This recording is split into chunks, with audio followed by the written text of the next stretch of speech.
नमस्कार मैत्रिणींनो, मी रुपाली. माझ्या यूट्यूब चॅनलमध्ये तुम्हा सर्वांचं मनापासून स्वागत आहे. तर मी आज तुम्हाला अहिल्यानगरची फेमस अशी पापड भाजीची रेसिपी दाखवणार आहे. तर मी इथं 2 वाटी मैदा घेतलेला आहे या वाटीने, आणि हे अर्धी वाटीला पण थोडा कमी मी हा बारीक रवा घेतलेला आहे. तुमच्या घरात जो रवा असेल तो तुम्ही वापरू शकतात त्याच्यासाठी, आणि तुम्ही मैद्याच्या ऐवजी तुम्ही गव्हाचं पण पीठ वापरू शकतात.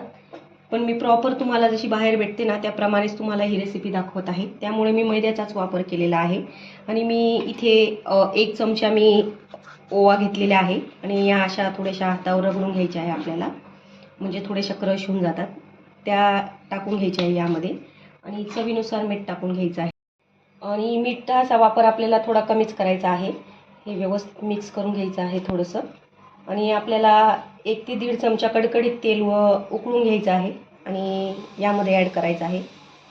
याच्याने काय होतं की आपल्या ज्या पुऱ्या असतात ना, जे आपण पापड बनवणार आहोत, तर ते आपल्याला एकदम असे कडक पाहिजे असतात. त्यामुळे आपण मोहनचा वापर करणार आहोत. आता हे व्यवस्थित थोडंसं मिक्स करायचं आहे आपल्याला. तेल गरम असतं त्यामुळे आपल्याला थोडं 2 मिनटं थांबून घ्यायचं आहे. मग आपल्याला हे व्यवस्थित आधी मिक्स करून घ्यायचं आहे. तेल व्यवस्थित असं पूर्ण पिठाला चोळून घ्यायचं आहे. तेल आपलं व्यवस्थित मिक्स करून झालेलं आहे. हे बघा, अशी अशी करून पाहिजे, म्हणजे आपलं मोहन एकदम बरोबर झालेलं आहे. आता यामध्ये थोडं थोडं आपलं नॉर्मल पाणी टाकून आपल्याला गोळा तयार करून घ्यायचा आहे. आपल्याला खूप असा घट्ट पण गोळा नाही करायचा आणि खूप असा पातळ पण नाही करायचा आहे. मीडियम गोळा करायचा आहे, आपल्याला बनवायचा आहे. हे बघा, आपण गोळा भिजवून घेतलेला आहे. हे बघा, या प्रकारे असा भिजवून घेतलेला आहे. आता झाकून ठेवायचं आहे, कारण आपण यात रव्याचा वापर केलेला आहे, त्यामुळे आपल्याला हे 10 मिनिटासाठी बाजूला ठेवून द्यायचं आहे झाकून. आपल्याला पापड भाजी बनवण्यासाठी मैत्रिणींनो, मी इथं 5 बटाटे घेतलेले आहे, उकडून घेतलेले आहे. एकदम आपल्याला गाळ असा बटाटा उकडून घ्यायचा आहे, आणि आपल्याला हे आता क्रश करून घ्यायचे आहे. तुम्ही हे कमी जास्त घेऊ शकतात. मी 5 बटाटे घेतलेले आहे छोट्या आकारात. या प्रकारे असा पूर्ण क्रश करून घ्यायचा आहे, आणि यामध्ये आपल्याला आता पाणी ॲड करायचं आहे. आपल्याला याचा एकदम असा पातळ असा डो बनवून घ्यायचा आहे. बघा, या प्रकारे अजिबात गिठोळ्या नाही झाल्या पाहिजे बटाट्यामध्ये. यामध्ये अर्धा तांब्या पाणी घातलेलं आहे मी, आणि व्यवस्थित आपल्याला या गिठोळ्या मोडून घ्यायच्या आहे. थोडंफार असलं तर काही अडचण नाही, पण जास्त नाही पाहिजे. आणि बघा, पाणी कमी जास्त करू शकतात तुम्ही, कारण जो बटाटा जो असतो तो नंतरून परत त्याचं घट्टच होणार आहे, त्यामुळे पाणी कमी जास्त आपण त्याचा वापर करू शकतो. या प्रकारे हे बघा, असं पातळ ठेवलेलं आहे मी. आता आपलं हे भाजीचं हे बटाट्याचं मिश्रण तयार झालेलं आहे. आता आपण हे बाजूला ठेवून देणार आहोत.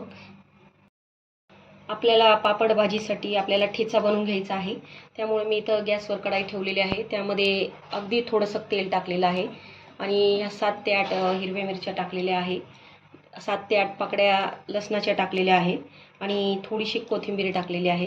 हे व्यवस्थित आपल्याला थोडंसं परतून घ्यायचं आहे. थोडंसं आपल्याला हे परतून घ्यायचं आहे 4 ते 5 मिनिटं व्यवस्थित फ्राय करून झालेले आहे मिरच्या लसूण आणि ते. आता आपल्याला हे गार होऊ द्यायचं आहे मैत्रिणींनो. हे गार झालं की मैत्रिणींनो, मी मिक्सरमधून व्यवस्थित ठेचा करून घेत आहे. बारीकच पाहिजे आपल्याला ठेचा. चवीनुसार मीठ टाकून घ्यायचं आहे यामध्ये.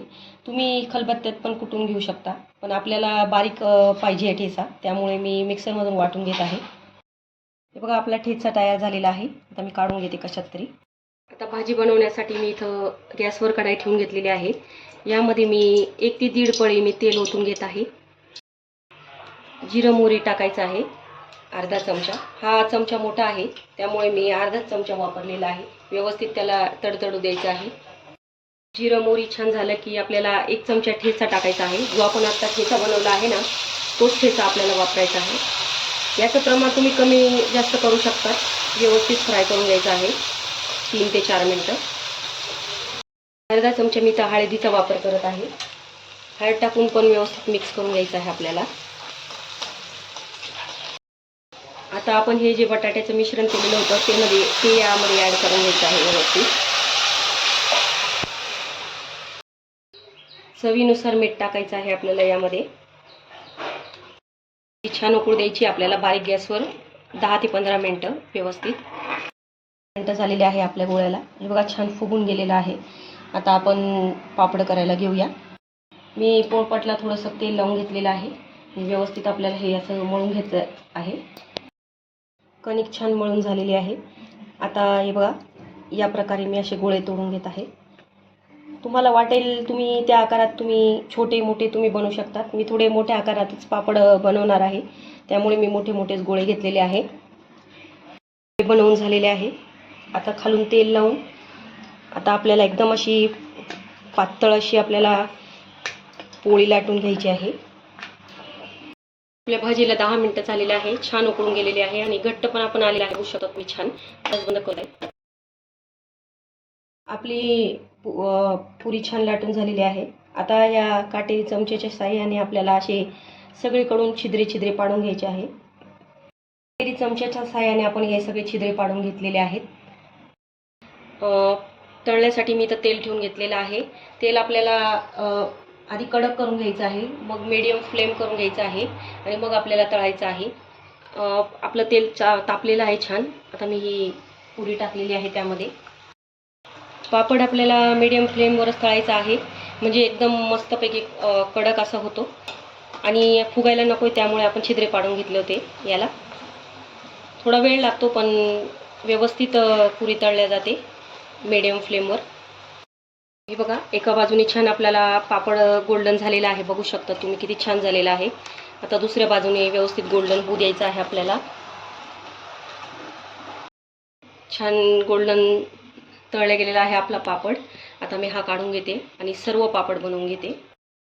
आपले सर्व पापड तयार झालेले आहेत मैत्रिणींनो. आता मी तुम्हाला कसं बनवायचं ते करून दाखवते. हे बघा एक पापड घेतलेला आहे, त्यावर अशी आपली पूर्ण भाजी टाकून घ्यायची आहे. व्यवस्थित भाजी टाकून झालेली आहे. आता हा असा बाजूला ठेचा ठेवायचा आहे. इमलीची चटणी टाकायची आहे.